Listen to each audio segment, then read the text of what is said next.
Just the numbers, right? Okay. Hi, everybody. Hi, everybody. All right.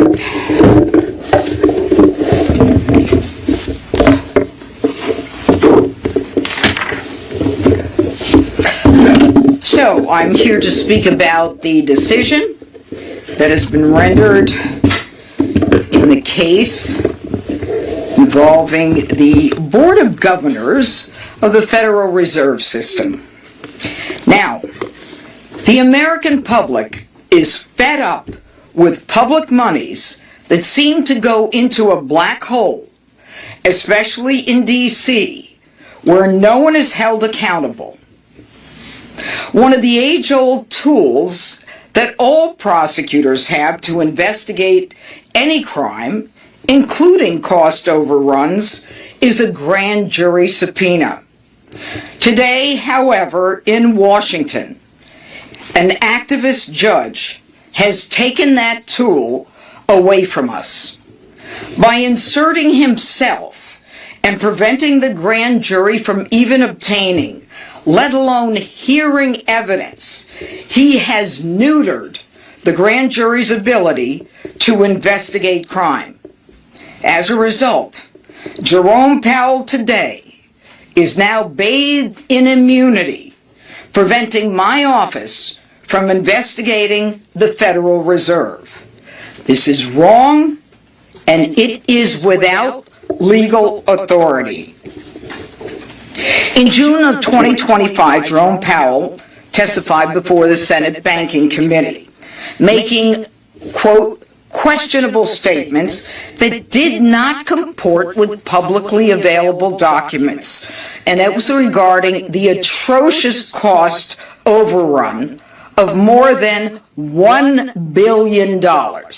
I didn't say million, I said billion, in renovations to his headquarters. This from the man who says that he is the steward of our public funds. In November, the United States Attorney's Office began an inquiry. Prosecutors from my office gathered information for months before we served 2 grand jury subpoenas. On December 19th, we sent an email to the Federal Reserve to have a conversation, a meeting, or even a phone call to discuss our concerns. There was no response. On December 29th, we sent an email to have a conversation, a meeting, or even a phone call to discuss our concerns. Again, we were ignored. We, in fact, asked to meet the first week in January. We were ignored. It was at that point that 2 grand jury subpoenas were issued to the Federal Reserve, not even to Jerome Powell. Again, no response, no compliance, but instead a woe is me video by Mr. Powell falsely claiming that he was being threatened with criminal indictment. And claiming victim status, Powell proceeds to call his political friends in D.C. and around the world to gin up support for himself, all the while refusing to produce simple documents. Now enter local District Court Judge James Boasberg, whose written decision on its face makes clear his antipathy toward President Trump and this administration. He quashes both subpoenas, thereby prohibiting us from reviewing any records and precluding us from submitting records to the grand jury. That grand jury, of course, comprised of ordinary people. Ladies and gentlemen, no one is above the law. But for the first time, a judge is ruling that a grand jury subpoena on its face legal in all regards, can be ignored because a judge thinks the subject is beyond reproach. This is a decision that is untethered to the law. It creates chaos where any defendant who wishes to evade an investigation, guilty or not, can allege I'm a victim, I'm being targeted, and therefore you cannot investigate me. And if you find the right judge, he'll buy it. This is the antithesis of American justice. Exonerating anyone without any records, without an investigation or question, is not how our criminal justice system works.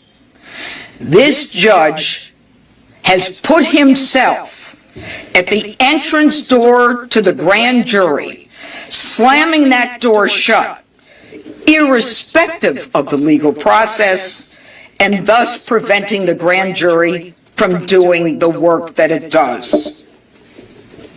So what is the law? What is the law? According to the United States Supreme Court, the highest court in the land, certainly higher than the court that Boasberg is on, a grand jury, every grand jury, has broad discretion to, quote, investigate merely on suspicion that the law is being violated, merely on suspicion the law is being violated, or because it wants assurance that the law is not being violated.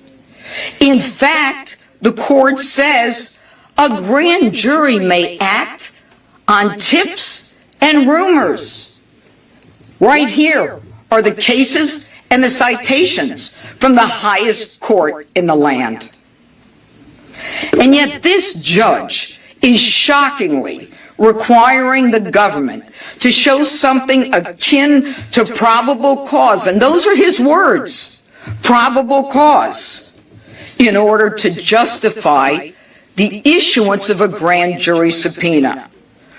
Folks, probable cause is not and never has been the standard that prosecutors in this country need in order to go into a grand jury.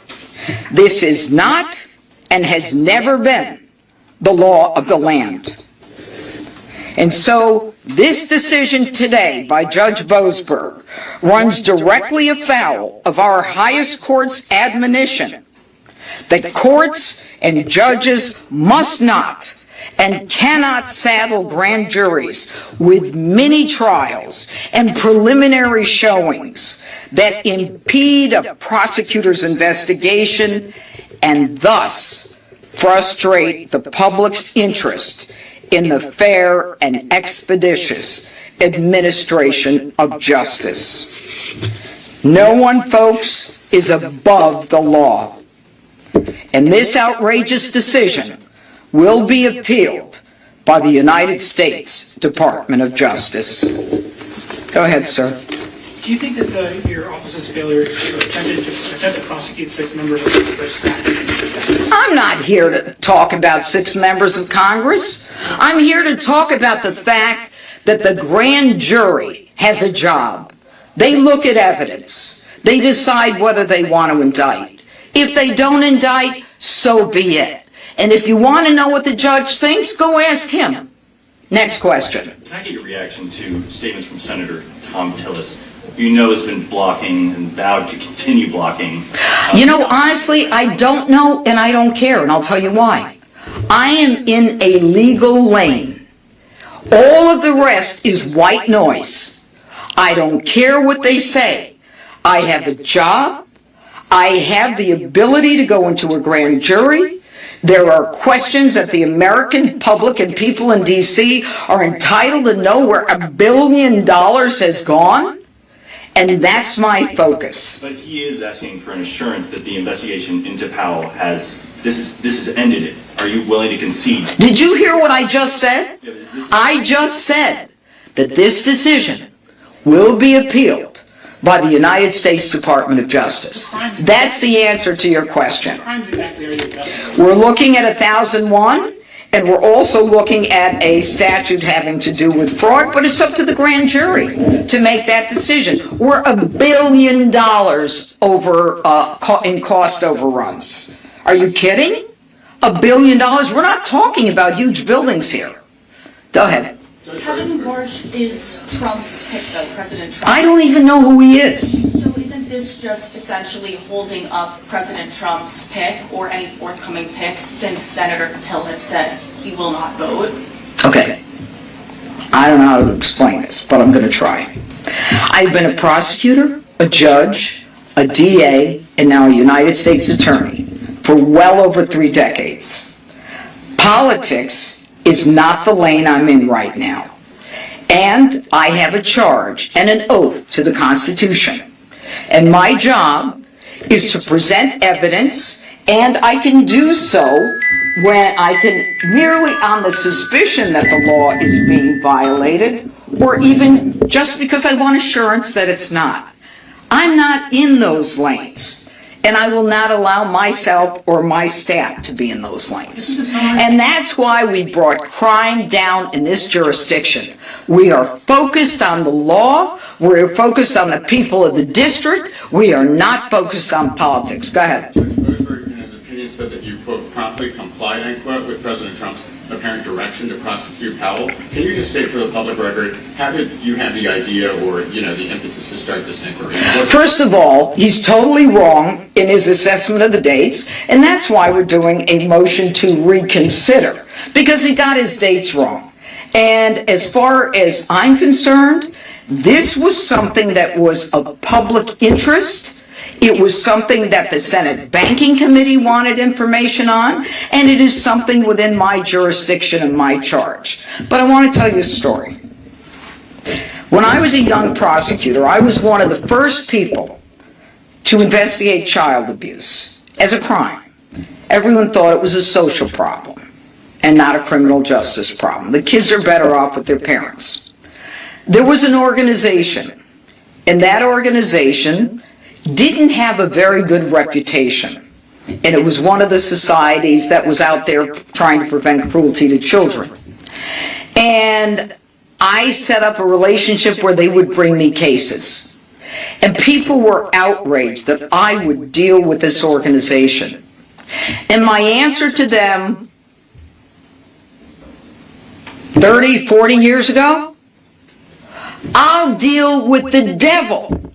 I'll take a case from the devil if you can give me information that will lead me to possibly find a crime. It doesn't matter where a case comes from. It doesn't matter. I can have a suspicion. I can read the newspaper. I can just want to make sure he didn't commit a crime. So don't make the judge is wrong on his dates.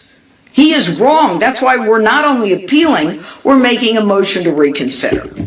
Okay, I want to say one more thing, and I think it's important that you guys hear this from me.